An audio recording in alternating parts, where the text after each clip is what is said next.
It started the night before the wedding rehearsal dinner, the moment I caught my phone slipping from my hand, the screen flickering as I scrolled through what I thought were innocent photos. I've been going through old pictures of us, our first trip, the proposal, silly selfies, all the good stuff. I wanted to remember why I said yes. But then I saw it. A message thread that shouldn't have been there, buried in the backup files I'd neglected to delete. At first I thought it was just a mistake, maybe some old stuff from months ago. But the timestamps made my stomach churn. It was recent, last week, just days before the wedding. I stared at the words, the messages from her, my wife, flirtatious, half incoherent and intimate. There were pictures too, not just words. I could see her face, her eyes sparkling in one shot, her lips parted as if she was about to say something. The worst part, the guy she was messaging was my brother. I blinked, trying to process what I was seeing. My knees felt weak, my palms went cold and sweaty. It was like the world had crumpled under my feet. I had thought our relationship was solid, that I knew her, that I knew him. But clearly I'd been blind, or maybe just naive. The fact that they'd kept it hidden so close, right under my nose, made my blood boil. I stared at the screen, frozen, a cold wave rushing over me. How long had this been going on? Did I miss the signs, the late nights, the excuses, the sudden distance? I knew I'd ignored the small red flags, missed calls, a little too much secrecy about his texts, her phone always locked when she was around me. Now it all felt like a lie, a carefully constructed illusion. And it hit me hard. This wasn't just some fling or a drunken mistake. It was my brother, my own flesh and blood. How could they do this to me? How could she betray me, especially at the worst time, on the eve of our wedding? I wanted to scream, I wanted to smash my phone into pieces, but I just sat there, stunned. My fingers trembled as I stared at those messages again, the words so intimate, so raw. I thought about confronting her right then, but something stopped me. Anger is a funny thing, hot and sharp, but also cold and calculating. I knew I couldn't trust her anymore, not after this. And I wasn't about to let her get away with it. I kept scrolling, trying to find more evidence, more proof of what I already knew deep down. She had been cheating on me with him. At our rehearsal dinner, no less. I couldn't believe I'd almost been blind to it. I looked around my room, the familiar walls suddenly feeling like a prison. The smell of coffee lingering from earlier, the soft hum of the city outside, none of it mattered anymore. I couldn't sleep now, not after seeing this. My mind spun with questions and rage. How did I not see it? Why did I miss the signs? And most of all, how could they do this to me, my own brother and my wife? I knew I had to act. I had to think clearly, plan my next move. But right now, all I wanted was to make her pay, make them both feel what it was like to be betrayed, to be humiliated. I closed my eyes for a second, the picture of her smiling and that message haunting me. I could still hear her voice, see her face. But that image was tainted now, shadowed by the truth that I'd uncovered. This wasn't just about heartbreak anymore, it was about justice. I needed to confront her, sure. But I also knew I couldn't do that without a plan. If I did it blindly, I'd only end up looking like the fool. No, I had to be smarter, colder. I had to give her a taste of her own medicine, exactly what she deserved. I just had to figure out how to do it. And that's when the idea started forming, something that would hit her where it hurt the most, something that would make her regret ever crossing that line. But I wasn't there yet. I was just trying to stay calm, even as my stomach twisted into knots. I knew this was only the beginning. The next morning, I woke up with a pounding headache and a stomach that felt like it had been twisted into a knot overnight. I kept replaying those messages in my head over and over. The image of her, the way she looked in that photo, the tone of her texts, kept burning into my brain. I didn't want to just confront her blindly. I needed a plan, something precise and cold. Because I wasn't just hurt, I was furious. As soon as I got out of bed, I started going over everything I knew. I pulled out my laptop, but honestly, it was the messages that haunted me. I remembered a few things I'd seen in her phone, little details that now made total sense. The secretive glances, the hurried texts, the way she'd always try to hide her screen. All of it pointed to a betrayal I never saw coming. I had to gather evidence, solid proof, just in case she tried to deny it. I knew her well enough to know she'd lie, spin it around, and manipulate her way out of it. So I started digging through the backup files, looking for more clues, deleted photos, hidden messages, anything that could back up what I'd seen. And that's when I found it. Hidden in a folder called Old Photos, buried deep, was a new picture. My stomach sank when I saw it. It was her, my wife, caught in a candid shot, her face close to my brother's, their bodies pressed together like they were about to kiss. The background was blurry, but the context was clear. They'd been together more than just messaging. I stared at it for a long second, feeling my pulse race. I clenched my fists so tight that my nails dug into my palms. My head spun. I was so angry I could taste it, metallic, bitter. I knew this was it. The proof I needed to finally confront her with everything. No more excuses, no more denial. That's when I decided I had to hit her where it hurt. Not just with words, but with a calculated plan. I wanted her to feel as betrayed and humiliated as I did. I wanted her to see that I wasn't going to take this lying down. Over the next few hours, I carefully crafted my approach. I needed to make this a lesson she'd never forget. I knew I couldn't just show up and yell. She'd deny, manipulate, spin her way out of it. No, I needed control, a way to make her understand the depth of her betrayal. I had to find the perfect moment to catch her off guard. I also reached out to a couple of people I trusted, my best friend who always told me to keep my head, and an old acquaintance who knew a thing or two about gathering evidence. Conversation after conversation, I built my case. I'd leave her no room to deny. By late afternoon, I was ready.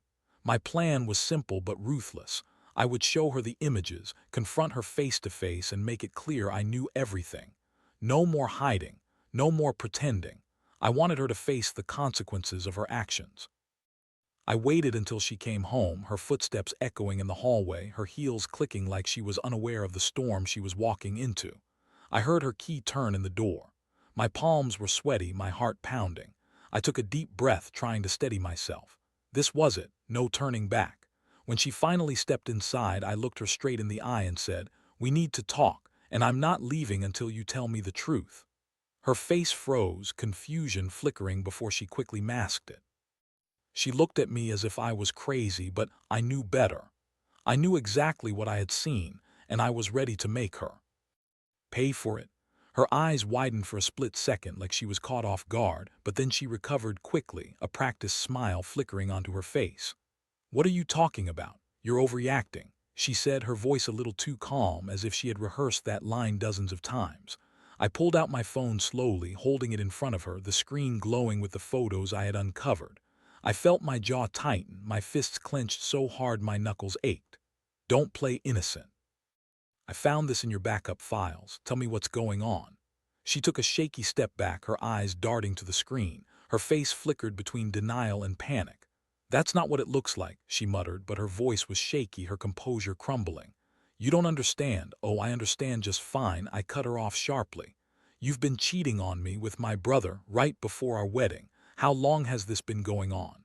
Her lips parted, but no words came out immediately. She looked like she wanted to lie, to deny, but the evidence was right there. I saw her hands tremble, and I felt my blood boil even more. How could she have done this? How could she betray me like that? "You think you can just lie your way out of this?" I demanded, my voice rising. "I saw the messages, the pictures. How long have you two been sneaking around behind my back?" She finally managed to whisper, "It was a mistake. It didn't mean anything. I swear I didn't want it to happen." "Save it," I snapped. "You don't get to pretend this didn't happen. I gave you everything and you threw it away with him, your brother. Do you realize how sick that makes this, how sick you are?" Her eyes welled up with tears. "I never wanted to hurt you. I loved you. It just happened. I don't know how it got so out of control." I shook my head, disgusted. "You're a liar. You've been lying to my face the whole time. I trusted you, and this is what you do, sleep with my own brother." She looked like she was about to break apart, but I held up my hand. "No, I've had enough. You're out of my life. I want you gone. I want you and him out of my sight." Her sobs rang in my ears, but I felt nothing but cold fury. I knew I had to act fast. This wasn't just about confronting her. I needed to make damn sure she understood that there was no coming back from this. Before I could say anything more, I grabbed my phone and recorded her reaction, her tears, her trembling voice. "Let me get my things," she whispered. "Please, just let me explain." "No," I barked. "You've had your chance. You're leaving tonight and don't ever try to contact me again." I paused, then added coldly, "And I want the keys to the house. Now." She looked at me with pleading eyes, but I was beyond caring. I thumbed the record button on my phone as she left the room in a rush, her muffled sobs fading down the hall. I knew this was just the beginning. I had everything I needed now: proof, a plan, and a resolve that wouldn't be broken. As I sat alone in the silence that followed, I felt a strange mix of relief and rage. I'd finally uncovered the truth, and I was going to make her regret ever crossing that line. I didn't know exactly how yet, but I knew I'd think of something cold, calculated, and final. The first step was to get her out of my house, and I was ready to do it tonight. I picked up my phone again, dialing the number of my lawyer. It was time to get legal. It was time to put an end to this nightmare. This was only the start. That night I waited until she was gone, the house eerily quiet without her footsteps or the muffled sounds of her crying. I gathered her belongings: clothes, makeup, a few personal items, stuffed them into a laundry bag I found in the closet. I didn't want her to get a chance to come back and grab more. I wanted her out, gone for good. My mind was racing, adrenaline flooding my system. I felt a strange mix of satisfaction and dread. I had finally confronted her face to face, laid my cards on the table. But I knew I couldn't just walk away from this mess without some kind of payback. She'd betrayed me in the worst way, and I wasn't about to let her walk off scot-free. I kept my phone closed, recording everything. The moment she left, I snapped a few photos of the empty house, just in case I needed proof later. Then I called my lawyer. His voice was calm yet firm as I explained the situation, told him I wanted her out immediately, and I wanted full legal custody of the house and any joint assets. I also asked about restraining orders, just in case she tried to come back. While I waited for him to arrive, I sat on the couch and stared at the living room. It looked so empty now, like a shell of what it used to be. I felt hollow, too. How could I have missed all the signs? How could she have lied so convincingly? It was like I was watching my life fall apart in seconds, and I couldn't do anything but watch. When the doorbell finally rang, I knew it was him, my lawyer. I opened the door and let him in, explaining everything again. "I want her out tonight. I want everything documented. I don't care what it takes," I said, voice tight.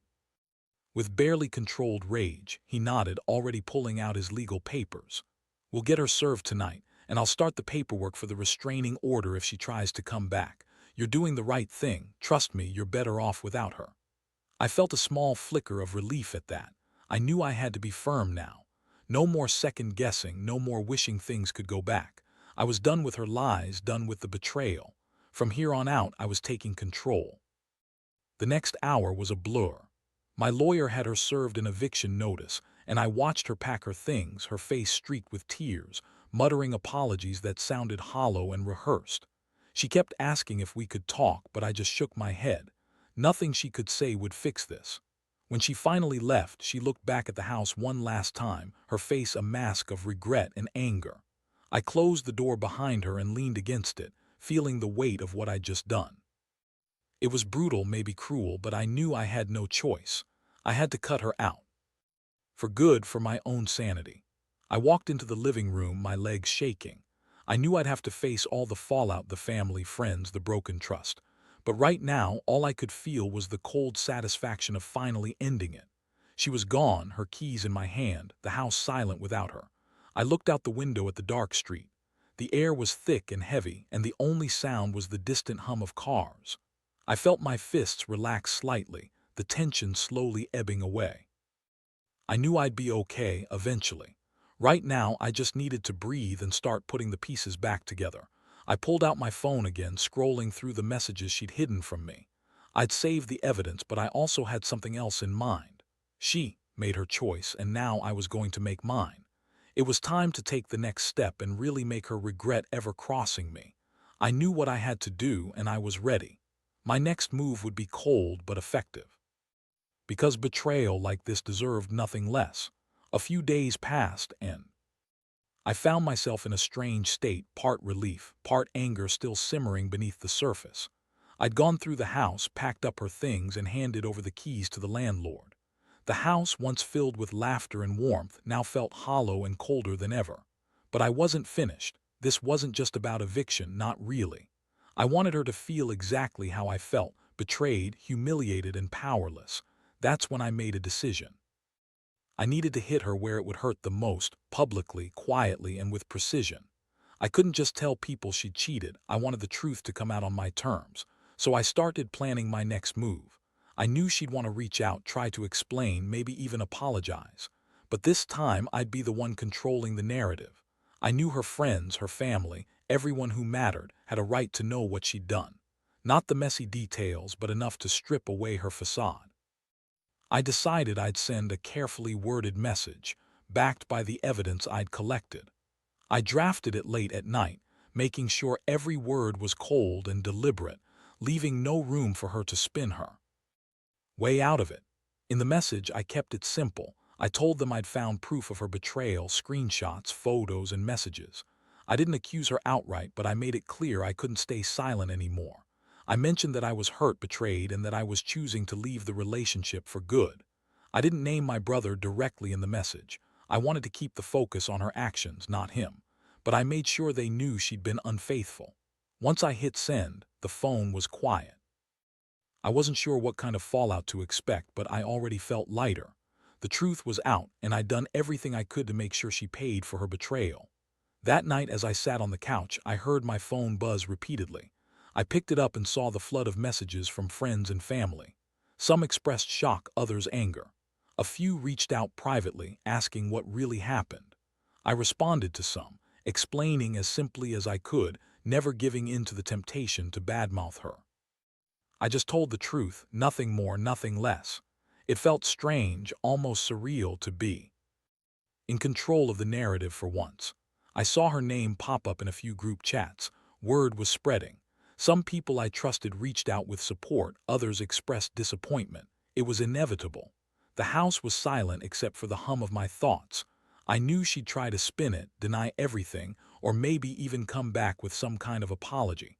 But I was done waiting for her to own her mistakes. I'd already decided I wouldn't be giving her another chance. The damage was done, and I was finally ready to walk away for good. That evening I sat on the porch, watching the streetlights flicker. The cool air hit my skin, and I felt a strange sense of calm. I'd taken control. I'd exposed her, and I'd made sure the world knew what she was capable of. I'd be lying if I said I wasn't still furious, but at least now I wasn't just a victim. I was the one who set the terms. I picked up the car keys and looked at them for a moment. The house keys, the past. I was ready to move on, not just physically but mentally. No more secrets, no more lies. I had the evidence, the resolve, and the plan. All that was left was to walk away and never look back. As I turned to go inside, I knew this was the end of that chapter. The betrayal was out in the open now. I had nothing more to hide, nothing more to lose. And I'd learned to live with what happened, but I wouldn't let it define me. The trust was broken, yes, but I was rebuilding my sense of self. And that was the real victory. A week after I sent out the messages, I felt a strange mix of relief and emptiness. The house was quiet, almost too quiet. The storm had passed, or at least I hoped it had. The fallout was everywhere, family members calling, friends reaching out, some angry, others disappointed. It was messy, but I didn't care. I'd finally taken control, and honestly, that felt better than I'd thought it would.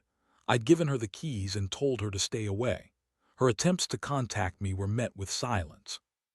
I blocked her number, her social media. I didn't want to hear her lies anymore. I did want to see her face. I was done, completely finished with her and her betrayal.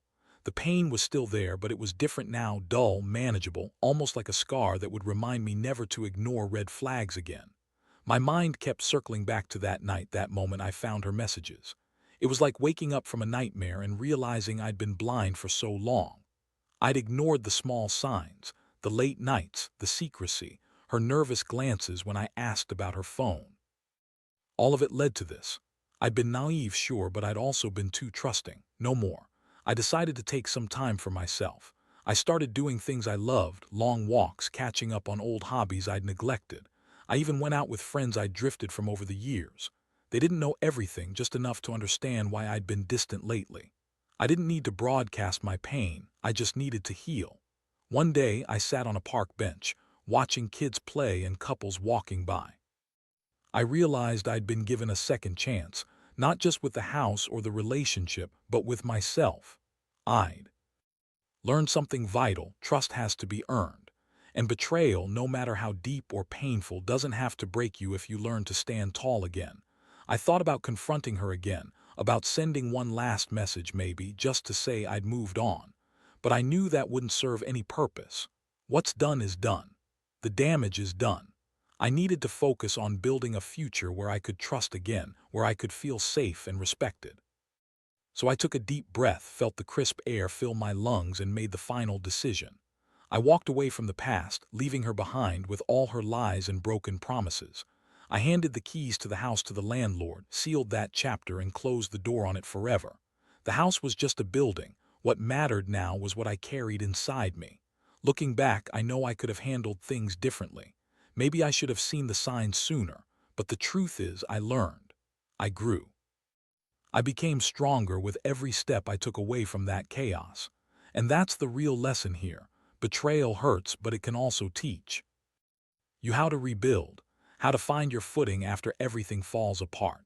Trust is fragile, but it's also something you can restore if you're willing to do the work. So to anyone out there still hurting, keep going. Don't let the betrayal define you. You can pick up the pieces, learn from it, and come out stronger. Because in the end, the only person who can truly rebuild your trust is yourself.